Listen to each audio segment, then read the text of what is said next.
एक बार फिर स्वागत है आपका मेरे इस YouTube चैनल में। और आज जो मैं टॉपिक लेकर आई हूँ वो है पाठ योजना। पाठ योजना पीपीटी के माध्यम से, मतलब आप अपनी पाठ योजना पीपीटी के माध्यम से कैसे एग्ज़ामिनर को समझाएंगे और या फिर बच्चों को समझाएंगे, उसके बारे में थोड़ी रोशनी डालना चाहती हूँ। तो जो ये वीडियो है आज का, इससे आप दो बातें सीख पाएंगे। एक तो आप इंटरनेट को सब्जेक्ट को कैसे पढ़ाएं क्लास 6 को, और दूसरा आप किसी भी सब्जेक्ट को कैसे पढ़ाएं यूजिंग पावर पॉइंट या एक स्लाइड के माध्यम से। क्योंकि अभी बीएड फाइनल ईयर में ये कंपलसरी स्टेप हो गया है कि आपको अपनी पाठ योजना पीपीटी में लानी होती है और दिखानी होती है। तो ये इसीलिए मैंने ये लिया। अब इसमें टॉपिक भी मैंने कंप्यूटर का ही ले लिया है, तो इससे आपको समझने में भी आसानी होगी, मुझे भी समझाने में आसानी होगी। ठीक है, तो आप पहले तो पीपीटी बना लेंगे। पीपीटी बनाने के लिए आप क्या करेंगे कि आप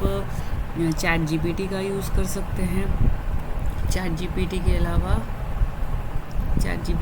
क्या कर सकते हैं कि आप गूगल शीट में बना सकते हैं, और Google power point, Google sheet या हमारा है ना कोई सा भी जो प्रेजेंटेशन का सॉफ्टवेयर, उसको यूज़ कर सकते हैं। ठीक है, तो आगे बढ़ते हैं।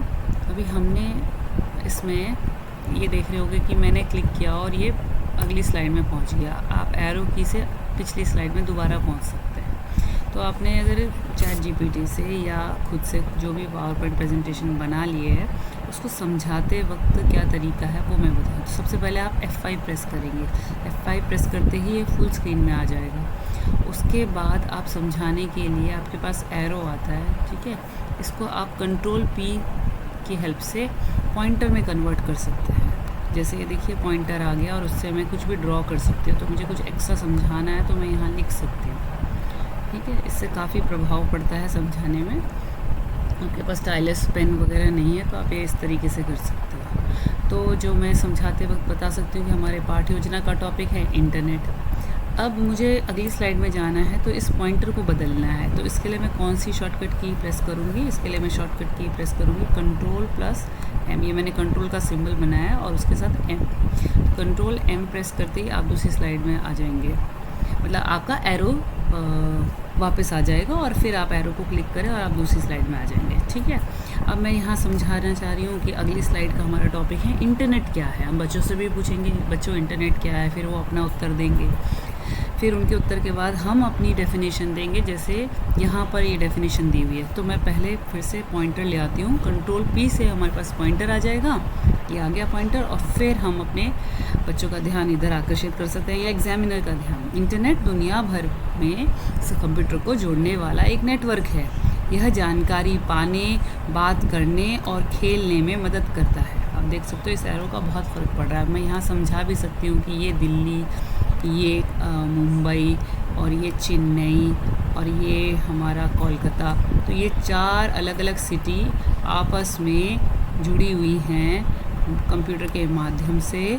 और हमारा ये हमने क्या बनाया, इंटरनेट। तो जो भी हमारा विषय है उससे जुड़ी हम कोई छोटी सी ड्राइंग भी बना सकते हैं इस एरो की हेल्प से। तो ये बहुत ही यूज़फुल टूल है फ्रेंड्स, तो इसे याद रखना। अब मुझे अगली स्लाइड में जाना है, तो अब हम क्या करेंगे, हमें इस पॉइंटर को फिर से एरो में कन्वर्ट करना है। तो Ctrl+M दबाया, हमारा पॉइंटर आ गया, एरो बन गया, और हम क्लिक करते हैं अगले टॉपिक पे। अगला इससे जुड़ा टॉपिक है इंटरनेट के मुख्य उपयोग। फिर हम क्या प्रेस करेंगे, Ctrl P से हमारा ये बन गया।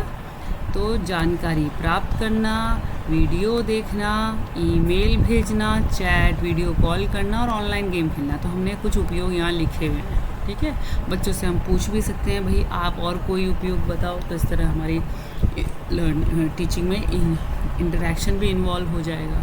ठीक है, तो मैं जो एक्स्ट्रा बातें बोल रही हूँ वो भले ही आप एग्जामिनर को ना बताएं, आप सिर्फ इंटरनेट के मुख्य उपयोग और जिस तरह से आप बच्चे से पढ़ाते हैं उस तरीके से समझें। ठीक है, उसके बाद हम आगे बढ़ें।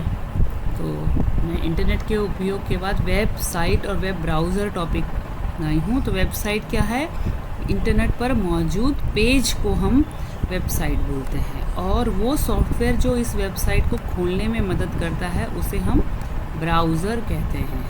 और हम सभी वो ब्राउज़र यूज़ करते हैं, बस हमें ये उसकी डेफिनेशन नहीं पता होगी। वो है क्रोम और फायरफॉक्स। क्रोम बहुत ही पॉपुलर ब्राउज़र है, ठीक है। इसमें यहाँ देखना, अगर स्लाइड्स में इस तरह के चित्र आप लगाएंगे तो उसका बहुत ही अच्छा प्रभाव पड़ता है, तो ज़रूर लगाएं।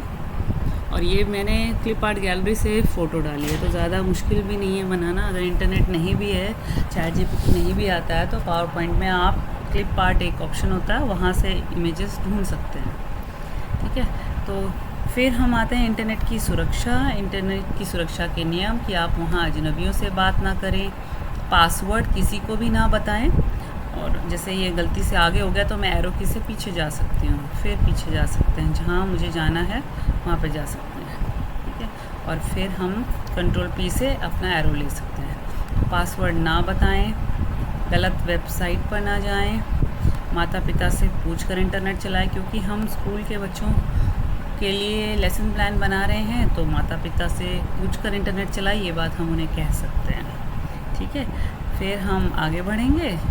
वेब गतिविधियाँ, आप कौन कौन सी गतिविधियाँ इस चैप्टर को, इस टॉपिक को पढ़ाने में कर सकते हैं। जैसे कि यहाँ पर अगर आप एक कुछ इस एरो पॉइंटर की मदद से कोई एक ऐसे ड्राइंग बना लें, ठीक है, जैसे ये मैंने बनाई, और फिर बच्चों से सवाल करें, इस ड्राइंग को आप पहचानते हैं क्या, क्या इस सिंबल को पहचानते हैं। ये सवाल मेरा आपसे भी है, क्या आप इस सिंबल को पहचान पा रहे हैं, किस सॉफ्टवेयर का, ये फेमस सॉफ्टवेयर का ये सिंबल है। तो कुछ बच्चे आई एम श्योर पहचान जाएंगे, और आप में से भी कई उन्हें पहचान लिया होगा, ये यूट्यूब का सिंबल है ना। तो इस तरह से आप बच्चों से को ये इस तरह की कोई गतिविधि करा सकते हैं। आप उनको बताएं कि कौन सही है कौन गलत है, किसने सही गेस किया किसने गलत गेस किया, और कुछ छोटे छोटे प्रश्न बना सकते हैं और उनके उत्तर उनसे पूछ सकते हैं, ठीक है। फिर हम आगे बढ़ें और सारांश की ओर चलें। सारांश में आप का अर्थ है कि आप बच्चों से एक बार दोबारा रिव्यू कराएं कि उन्होंने आज क्या पढ़ा। आज उन्होंने पढ़ा और आपने भी पढ़ा कि इंटरनेट क्या है, इसके उपयोग क्या हैं, और सुरक्षित कैसे रहें इंटरनेट यूज़ करते वक्त, ठीक है। और लास्ट क्या होता है किसी भी लेसन प्लान में, जैसा मैंने पिछले वीडियो में बताया भी था। तो लास्ट क्या चीज़ है हमारी एक लेसन प्लान में, बताइए, सोचे क्या होगी। तो वो है होमवर्क, ठीक है। तो हमें होमवर्क ज़रूर देना है बच्चों को पीरियड एंड होते हुए। तो 5 वेबसाइट के नाम लिखें, इस टॉपिक पे मैंने ये होमवर्क बनाया है, और इंटरनेट के एक अच्छे और एक गलत उपयोग का उदाहरण दें। इस तरह का आप कोई इंटरेस्टिंग होमवर्क दे के अपने लेसन प्लान को अंत करें। इसी के साथ मेरा भी आज का वीडियो अंत होता है। तो मैंने आपको क्या सिखाया, मैं भी एक रिव्यू ले लूँ कि मैंने आपको सिखाया पॉइंटर का कैसे यूज़ करें अपनी टीचिंग लर्निंग को इफ़ेक्टिव बनाने के लिए एग्जामिनर के समक्ष और बच्चों के समक्ष, और साथ में मैंने आपको एक model lesson plan computer subject का भी बना के दिखाया, ठीक है। आई होप आपको ये पसंद आया होगा। Thank you for listening me, और इसको ज़रूर सबके साथ शेयर करिए। थैंक यू, एंड कमेंट भी करिए प्लीज़।